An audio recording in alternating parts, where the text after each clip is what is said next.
प्रियंका संभव, आप देख रहे हैं अपना पसंदीदा टैक्स शो टैक्स गुरु।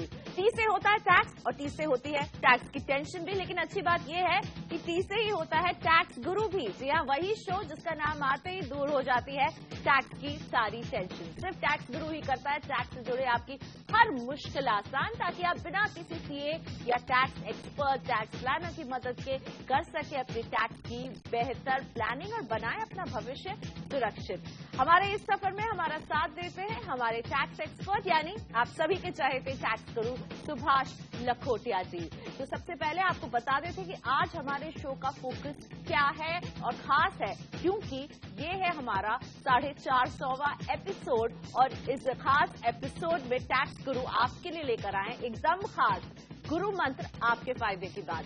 पता करेंगे साथ में एडवांस टैक्स से जुड़ी जरूरी बातें और कब तक भरे आप एडवांस टैक्स, साथ ही पत्नी के नाम पर कहां कहां निवेश करके पति सेक्शन 80C की छूट का फायदा ले सकते हैं। तो ये सारी काम की बातें होंगी, लेकिन आज का एपिसोड जैसा कि मैंने कहा बहुत खास है क्योंकि आज हमने आपके साथ अपने सफर में 450वें एपिसोड पूरे कर रहे हैं। इतना लंबा समय, लगभग 9 साल पूरे हो गए हैं, लेकिन हमारा और आपका साथ अब भी कायम है, बरकरार है, और वो भी मजबूती के साथ। इस साथ को मजबूत बनाया है हमारे टैक्स गुरु ने। जैसा कि मैं आपसे कहती रहती हूँ, हर बार कहती हूँ कि टैक्स से जुड़ा शायद ही कोई सवाल होगा जिसका जवाब हमारे टैक्स गुरु के पास नहीं होगा। मुस्कुराते हुए टैक्स की जटिलताओं को ये ऐसे समझाते हैं कि हम सब समझ जाते हैं कि कैसे होगा हमें फायदा। लखोटिया जी, 450वां एपिसोड है, तो इसे खास बनाइए, खास गुरु मंत्र दीजिए हमारे सभी दर्शकों को, आपके वो सारे फैन जो देखते हैं टैक्स गुरु। डेफिनेटली 450वां एपिसोड टैक्स गुरु का एक इम्पोर्टेंट मुकाम है।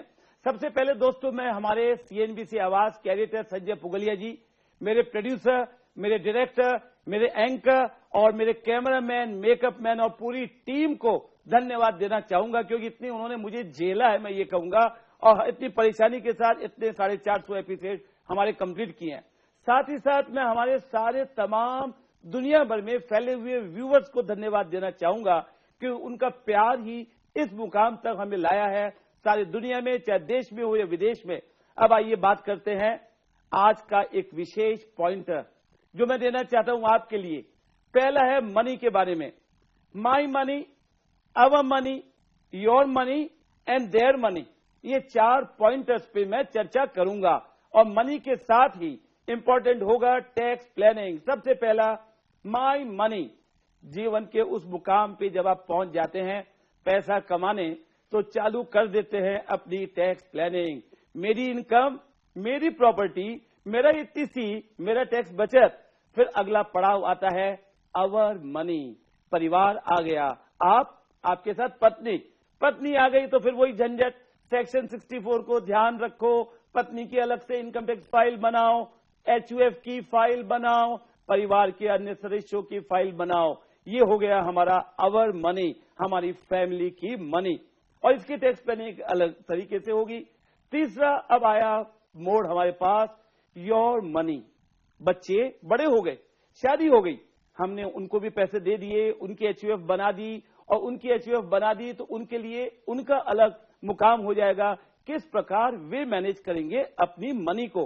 करें वे प्लानिंग, हम उनको आइडिया देंगे, पर बच्चे अपनी मर्जी से, अपने सिचुएशन को देख के अपनी प्लानिंग करें, टैक्स प्लानिंग। और जिंदगी का लास्ट पड़ाव जब आएगा, आप अलविदा कहने की करेंगे तैयारी, तब सवाल आएगा their money. My money, our money, your money तो हो गया, अब whole money is their money, that is the money of our children. अब हम प्लानिंग करेंगे वसीयतनामा आदि की, और प्लानिंग करेंगे ऐसा जिससे अगली वाली पीढ़ी को परेशानी नहीं हो। अगर हम देखते हैं बच्चे मैनेज नहीं कर पाएंगे, इतनी सारी फाइलें, इतनी HUF, इतने ट्रस्ट, तो उनके लिए लाइफ इजी बना देंगे। आखिर देयर मनी का है ना सवाल।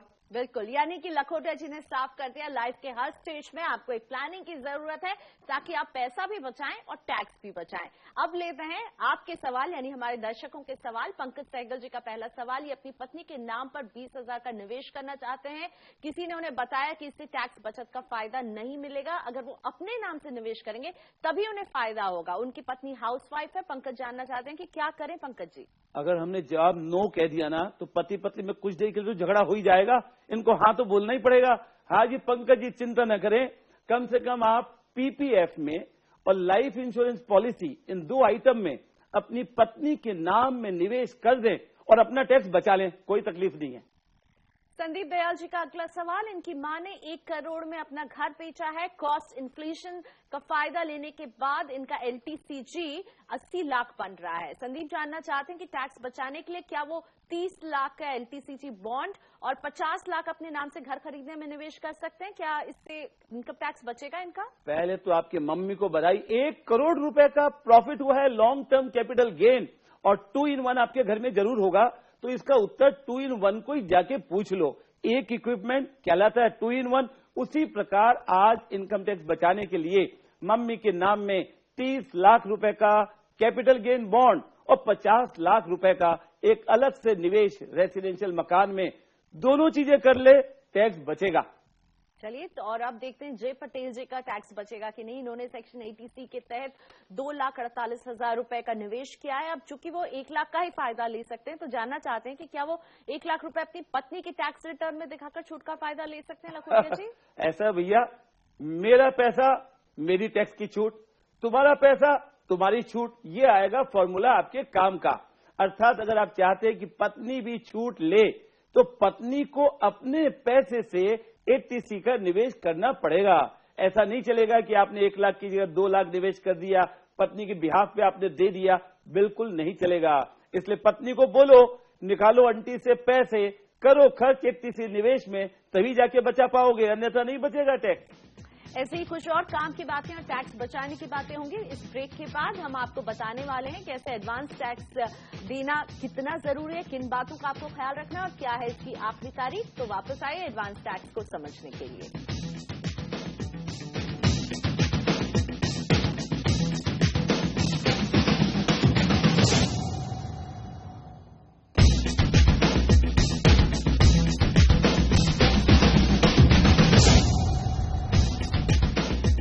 Welcome back. आप देख रहे हैं टैक्स गुरु, जहां हम हमेशा आपके टैक्स बचाने की बात करते हैं और आपको बताते हैं कि आपके टैक्स अदा करने का टाइम आ गया है। और ऐसा ही टैक्स यानी कि एडवांस टैक्स के पेमेंट के लिए अब 2 हफ्ते से भी कम वक्त बचा है। ऐसे में लखोटिया जी से जानते हैं कि कौन सी वो जरूरी बातें जो आप याद दिलाना चाहेंगे और बताना चाहेंगे टैक्स पेयर्स को। हाँ, मैं समझ रहा हूँ। पिछले 4-5 महीने हमारे दर्शकों के लिए बड़ा अच्छा समय रहा, चाहे वो दिवाली हो, न्यू ईयर ईव हो, बच्चों की छुट्टी हो, मौज मस्ती कर लिए। अब समय आ गया जेब से थोड़े पैसे निकालने का, एडवांस टैक्स देने का समय आ गया भैया। एडवांस टैक्स ऑन और बिफोर 15 मार्च के पहले देना जरूरी है, ध्यान रखिएगा। और पहले सिस्टम बता दें, जितनी आपकी इस साल की एक्सपेक्टेड इनकम है उस पर जोड़ लो टैक्स, और उस टैक्स में से घटा दो आपका 80C आदि का डिडक्शन। फिर जितना पैसा बच गया उसमें जो TDS कटा हुआ है वो राशि घटा के बाकी राशि एडवांस टैक्स के रूप में देना है। हाँ, कई लोगों का सिर दर्द होगा, हाई बीपी, लो बीपी होगा, क्योंकि पैसे निकालने पड़ रहे हैं, पर दे दो पैसे ताकि आपको कोई पेनल इंटरेस्ट नहीं लगे। पर एक सबसे पहले फायदे की बात, अगर आपका एडवांस टैक्स 10,000 रुपए से कम बनता है तो बिल्कुल छुट्टी, चिंता मत करो, पैसे मत दो एडवांस टैक्स, किसी प्रकार की तकलीफ नहीं होगी। दूसरा इंपॉर्टेंट पॉइंट आप ध्यान रखिए, दूसरा इंपॉर्टेंट पॉइंट इस प्रकार का है कि अगर आपका एडवांस टैक्स जो पेएबल है, उस एडवांस टैक्स के बारे में जो कंपनियां हैं उनको ध्यान रखना है कि 75% तो उन्होंने दे दिया होगा, अब केवल बैलेंस 25% देना है टैक्स। अगर कम दिया हुआ है तो अब दे दो बाकी। अब तीसरी इंपॉर्टेंट पॉइंट है हमारे लिए, ऐसे करदाता जो टैक्स पेयर कॉर्पोरेट नहीं है, non corporate tax payer, individual, HUF, firms आदि, इन सब के लिए एडवांस टैक्स देने की तारीख तो वही 15 मार्च है और 40% बचा हुआ एडवांस टैक्स अब देना है। पहले अगर कम दे दिया था तो वो भी अब दे दो भैया जल्दी। फायदे की बात, लाखों करोड़ों लोगों के लिए जो हमारे सीनियर सिटीजन हैं उनके लिए स्पेशल प्रिविलेज है, वे VIP कार्ड होल्डर हैं, उनको एडवांस टैक्स देने की बिल्कुल जरूरत नहीं है। हाँ, अगर उनके पास बिजनेस या प्रोफेशनल इनकम नहीं हो तो। और मेरा तो यही सुझाव है दर्शकों से, बेटर है एडवांस टैक्स जल्दी दे दो, जल्दी दे दो, आराम करो बाकी समय। वैसे लखोटिया जी, जब टैक्स देने की बात आती है तो सवाल भी मन में उठते हैं। आपने कहा कि 10,000 तक ही अगर आपका टैक्स है तभी देना है ना एडवांस टैक्स, अगर उससे कम है तो नहीं देना है ना एडवांस टैक्स। लगता है आपने ऐसा बजट टाइट बनाया मार्च तक का अपना कि लगता है कि 5-7 हजार का कोई खर्चा है, अगर एडवांस टैक्स दे दूंगे तो क्या होगा, चिंता न करें। अगर आपका एडवांस टैक्स पेएबल ही 10,000 से कम है और अभी नहीं देते हैं भुगतान, तो किसी प्रकार की चिंता और पेनल इंटरेस्ट बिल्कुल नहीं। और 10,000 से ज्यादा और नहीं देते हैं तो नहीं देते हैं तो सजा तो नहीं है, हर चीज के लिए सजा नहीं है, केवल पेनल इंटरेस्ट लगेगा और कोई चिंता नहीं। यानी ज्यादा खर्चा हो सकता है, इसलिए बेहतर है जैसा कि लखोटिया जी कह रहे हैं, टाइमलाइन को फॉलो कीजिए। अब लेते हैं सवाल। ऑनलाइन एडवांस टैक्स जमा करने को लेकर विशाखापट्टनम के एमएम सारोगी जी के पास कुछ सवाल हैं, हमारे साथ फोन लाइन पर जुड़ रहे हैं। सारोगी जी नमस्ते, स्वागत है आपका, पूछिए अपना सवाल। ऐसा है कि फाइनेंस ईयर 2011-12 के अंदर मुझे 1 लाख रुपए एडवांस टैक्स जमा करना था। अच्छा, तो मैंने दिसंबर के अंदर 50,000 रुपए टैक्स जमा कर दिया। बाद में मुझे बताया गया 50,000 और जमा करना है, तो बाई मिस्टेक मैंने एडवांस टैक्स के बजाय गिफ्ट टैक्स का फॉर्म भर दिया 282। ठीक है, तो जो इनकम टैक्स ने कंसिडर नहीं किया, अब उसको रिफंड लेने के लिए बोला है कि रिफंड के क्या तरीके हैं वो जानकारी समझ गए। आपने गलती की, टैक्स तो मौके पे फटाफट दे दिया। भैया आप आपकी बात से ही बाकी दर्शकों को बतलाना चाहेंगे, जब कभी भी एडवांस टैक्स दें, जो इनकम टैक्स का चालान है उसमें क्लियर कट टिक करें इनकम टैक्स और एडवांस टैक्स, ये दोनों कॉलम टिक कर दें करेक्टली। पर गलती हो गई, कोई बात नहीं, कोई ऐसी सजा नहीं है। सबसे पहले आप चले जाओ अपने बैंक के पास, बैंक को बोलो कि मेरा ये कॉलम गलती लिख दिया मैंने, और बैंक से रिक्वेस्ट करें कि वो अपने चालान की जो डिटेल भेजते हैं इनकम टैक्स डिपार्टमेंट, उसमें करेक्शन कर दें। अगर ये करेक्शन हो जाता है तो आपको कोई तकलीफ नहीं है, फॉर्म नंबर 26AS में सारी डिटेल आ जाएगी। अगर नहीं मानता बैंक हमारी बात, तो ऐसे में अपने आयकर अधिकारी को पत्र लिखें, सारी बात बतलाएं, फिर इसको ठीक कर देंगे, कोई ऐसी चिंता की बात नहीं है।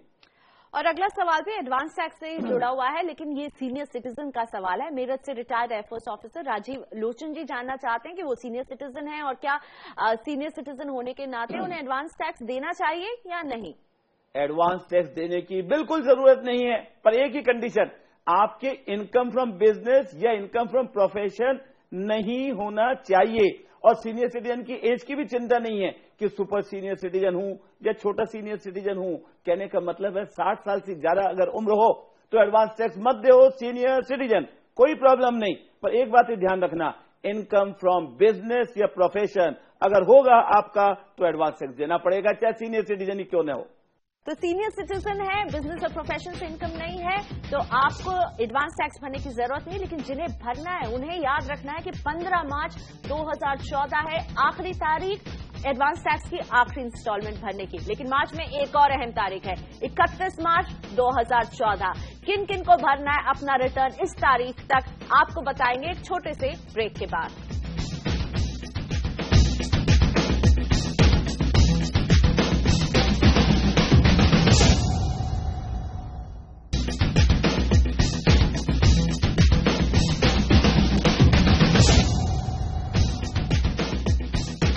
आप देख रहे हैं टैक्स गुरु, जहां हम दूर करते हैं आपके टैक्स से जुड़ी सारी टेंशन। लेकिन एक तारीख की टेंशन जरूर लीजिए और वो तारीख है 31 मार्च 2014। लेकिन ये टेंशन सबको लेने की जरूरत नहीं है, उन लोगों को लेने की जरूरत है जिन्होंने पिछला रिटर्न नहीं भरा है। तो कौन से वो लोग हैं जिन्हें टेंशन होनी चाहिए? लखोटिया सर, 31 मार्च 2014 किन्हें याद रखना जरूरी है ये तारीख? पहले ये तो बता दें हमारे दर्शकों को कि जनरली आप सभी को, आपको, मेरे को, इंडिविजुअल सब लोगों को 31 जुलाई तक अपनी रिटर्न हमेशा भरनी चाहिए। और जो कॉर्पोरेट सेक्टर है या ऑडिट वाले लोग हैं उनके लिए 31 अक्टूबर है। पर कोई कारण से आप अभी भी 31 मार्च 2012 के इनकम टैक्स रिटर्न नहीं जमा दे पाए अभी तक भी, तो चिंता न करें, पेनल इंटरेस्ट भरकर 31 मार्च 2014 तक रिटर्न भर दें। जी हां, आयकर कानून में जो नियम है उसके हिसाब से 1 year from the end of the relevant assessment year, या जब तक असेसमेंट हुआ हो नहीं हुआ हो तब तक आप रिटर्न भर सकते हैं। कुल मिलाकर अभी भी फायदा है आपके लिए। मार्च एंडिंग 31 2012 रिटर्न नहीं भरा हो, 31 मार्च 2014 तक भर दें। पर एक बात हमारे दर्शकों को बतलाना चाहेंगे, जहां तक हो सके रिटर्न लेट नहीं भरे कभी भी, क्योंकि अगर रिटर्न में अगर आपका लॉस हुआ तो वो लॉस कैरी फॉरवर्ड नहीं होगा। इसीलिए लखोटिया जी हमेशा कहते हैं कि समय पर रिटर्न भरे, और हम आपको बार बार ये याद भी दिलाते हैं। लेकिन अगर देरी हो गई है तो इस डेट को भी ख्याल रखें, और फाइनेंशियल ईयर 11-12 में अगर रिटर्न नहीं भरा है तो मार्च 2014 तक तो भर ही दीजिए। अब लेते हैं सवाल हमारे दर्शकों के। दिल्ली से नरेश कुमार जी हमारे साथ फोन लाइन पर मौजूद हैं। टैक्स की कौन सी चिंता इन्हें सता रही है, समझते हैं नरेश जी से। नरेश जी नमस्ते, पूछिए अपना सवाल। लखोटिया जी बिल्कुल बेकरार है आपको जवाब देने के लिए। लखोटिया जी नमस्कार। नमस्ते जी, नरेश जी बोलो जी। सर मेरा सवाल इस प्रकार है। हाँ जी। कि मेरी वाइफ है प्राइवेट सेक्टर में सर्विस करती थी। ओके। और अपना रेगुलर इनकम टैक्स भरा करती थी। बहुत अच्छा। एक्चुअली अनफॉर्चुनेटली उनकी डेथ जो है जून 2012 में हो गई। ओहो, वेरी सॉरी। और उनकी जो लास्ट रिटर्न थी फाइनेंशियल ईयर 12-13 की, वो मैंने भरी थी। ठीक है, बहुत बढ़िया। वो सेटल भी हो गई है और उनका जो अमाउंट रिफंड था वो भी मुझे मिल चुका है। हाँ हाँ। सर मुझे अब जानना ये है कि क्या इनकम टैक्स डिपार्टमेंट को कुछ इंटीमेशन देना होता है कि उनकी डेथ के बारे में, या उनकी अब कोई आईटी रिटर्न नहीं होगी उनके पैन नंबर के अगेंस्ट में? समझ गए आप। और मेरे किसी कॉलीग ने यह भी बोला कि आप पैन कार्ड ही कैंसिल करा बिल्कुल बिल्कुल सही बोला है। आपके लिए बेहतर होगा आप अपनी पत्नी के इनकम टैक्स ऑफिसर को एक छोटा सा पत्र लिख दें, साथ में पैन कार्ड ओरिजिनल लगा दें और डेथ सर्टिफिकेट की जेरोक्स कॉपी लगा दें और बतला दें कि हमारी वाइफ की डेथ इस तारीख को हो गई है, कृपया हमारे इनकम टैक्स रिटर्न वगैरह का कार्य सब बंद कर दिया जाए। इससे ये फायदा होगा कम से कम आपको आने वाले समय में जब पत्नी की रिटर्न नहीं जाएगी तो आपको बिना परेशानी के कोई नोटिस आयकर विभाग से नहीं आएगा। बिल्कुल उम्मीद करते हैं नरेश जी कि हम आपकी मदद कर पाए होंगे, और जैसा कि लखोटिया जी ने बोला इस बात की जानकारी आपको असेसिंग ऑफिसर को जरूर देनी चाहिए। और अब बढ़ते हैं आगे। पानीपत से राहुल गुप्ता हमारे साथ फोन लाइन पर हैं, अपने भाई के लिए ये सवाल पूछना चाहते हैं। राहुल जी नमस्ते, पूछिए अपना सवाल। नमस्ते लखोटिया सर। बोलो जी राहुल जी, नमस्कार जी। सर मेरा सवाल ये है कि मेरे भैया को फाइनेंशियल ईयर 9-10, 10-11 और 11-12 का salary in area financial year 12-13 में प्राप्त हुआ सर। चलो मिल तो गया, खुशी की बात है। अब बतलाओ समस्या। हाँ जी सर, पर दिक्कत यह है सर, मैं इसमें सर सेक्शन 89 का रिलीफ लेना चाहता हूँ सर। हाँ हाँ। लेकिन जब मैं उसका रिलीफ क्लेम करता हूँ सर, वो हमें मांगता है जिसका आपको जो भी 20 वर्ष का आपको सैलरी इन एरिया प्राप्त हुआ है उसके रिटर्न इनकम बताइए। बट सर मैंने उन सालों में रिस्पेक्टिव ईयर में अपनी जो है इनकम टैक्स रिटर्न फाइल नहीं किया मेरे भैया ने। ठीक है, तो मैं आपसे पूछना चाहता हूँ कि आप ये सेक्शन 89 का रिलीफ ले सकता हूँ? बिल्कुल ले सकते हैं, बिल्कुल ले सकते हैं। जैसे कि अभी 31 मार्च 2014 से पहले मैं 31 मार्च 2012 की रिटर्न भर सकता हूँ। समझ गया, आपके बेनिफिट ले सकते हैं सेक्शन 89 का, क्योंकि बीच में कुछ वर्षों में ऐसे नियम आ गए थे कि 5 लाख से कम सैलरी वाले को रिटर्न भरना जरूरी नहीं था। और बेहतर तो ये होगा कि भैया का जो एम्प्लॉयर है अगर उसने टीडीएस अभी नहीं काटा तो उन्हीं को ये डिटेल्स दे दें, ताकि सैलरी में से टैक्स काटने के पहले ही 89 का बेनिफिट भैया को दे दें, तो समस्या ही नहीं रहे। बढ़ते हैं अगले सवाल की तरफ। प्रभात कुमार सरकारी कर्मचारी हैं। वित्त वर्ष 2011-12 में इन्होंने 2 कंपनी में काम किया। पहली कंपनी ने 30% के हिसाब से टैक्स काटा, जबकि वो 10% टैक्स के दायरे में आते हैं। प्रभात जानना चाहते हैं कि क्या वो दूसरी कंपनी में अपना ज्यादा टैक्स जो कटा है उसे एडजस्ट कर सकते हैं? क्या ऐसा करना गलत तो नहीं होगा? पर अच्छी बात है, सोच रहे हैं ना टैक्स प्लानिंग की। पहली कंपनी ने 30% क्यों काट लिया वो हमें नहीं पता, पर कोई बात नहीं। आप क्या करो भैया, पहली कंपनी का जो टीडीएस सर्टिफिकेट है नए एम्प्लॉयर को दे दो, फॉर्म नंबर 16। अब नया एम्प्लॉयर पहले वाली सैलरी और नई सैलरी दोनों जोड़ के जितना टैक्स बनता है उतना ही काटेगा। अगर टैक्स पहले ही ज्यादा कटा हुआ है तो चिंता न करो, अब कम टैक्स काटेगा या बिल्कुल टैक्स नहीं काटेगा। कुल मिलाकर आपका फायदा। केवल एक काम करना है, पुराने एम्प्लॉयर का फॉर्म नंबर 16 नए एम्प्लॉयर को दे दो, स्टॉप इट, और कुछ नहीं करना है। तो टैक्स से जुड़ा फायदा हम हमेशा करते आए हैं और 9 साल से करते हुए आए हैं। 450वां ये एपिसोड है हमारा, और जहां तक हमें पता है 9 साल से लगातार टैक्स के बारे में आपको जागरूक शायद ही कोई करता आ रहा होगा। लखोटिया जी 9 साल का ये सफर, आपको क्या लगता है लोग हमारे शो से फायदा उठा पा रहे हैं? देखिए, लोग नहीं, सारी दुनिया का देखना पड़ेगा। सबसे पहले तो करोड़ों दर्शक फायदा उठा रहे हैं, इनकम टैक्स के भय से डर से दूर हो रहे हैं। दूसरी तरफ इनकम टैक्स डिपार्टमेंट भी खुश हो रहा है, क्योंकि इनकम टैक्स डिपार्टमेंट को टैक्स की रेवेन्यू कलेक्शन ज्यादा मिल रही है। लोगों का डर हट गया, ज्यादा इनकम दिखाएं, कोई चिंता नहीं है। और मेरे ख्याल से तो शायद दुनिया में ये एक ही शो है टैक्स पे जो 450वां एपिसोड चल रहा है। और मुझे खुशी इस बात की होती है और प्रेरणा मिलती है जब मैं लाखों करोड़ों लोगों का टैक्स बचाने में सक्षम होता हूं और दूसरी तरफ उनको प्रेरणा देता हूं, सही टैक्स दो, चिंता से दूर भागो। बिल्कुल, टैक्स मुश्किल नहीं है, आसान है, और हम आपके लिए और भी आसान बनाते हैं। लेकिन कोई सवाल आपको अगर सता रहा है, यानी आपके लिए टैक्स मुश्किल ही बना हुआ है, तो भेजिए हमें अपने सवाल। हम ये सवाल रखेंगे लखोटिया जी के सामने। आप हमें SMS के जरिए भेज सकते हैं अपने सवाल, टीची लिखकर स्पेस दीजिए, अपना सवाल और नाम लिखकर 51818 पर इसे भेज दीजिए। आप हमें ईमेल भी कर सकते हैं tax@moneycontrol.com पर। साथ ही में ये पता जो आपकी स्क्रीन पर भी दिख रहा है, इस पर आप भेज सकते हैं अपने सवाल के साथ अपना नाम और फोन नंबर भी हमें जरूर भेजें। तो आज टैक्स गुरु में हमें यही इजाजत दीजिए। अगले हफ्ते हम फिर हाजिर रहेंगे आपका टैक्स बचाने के लिए। नमस्कार।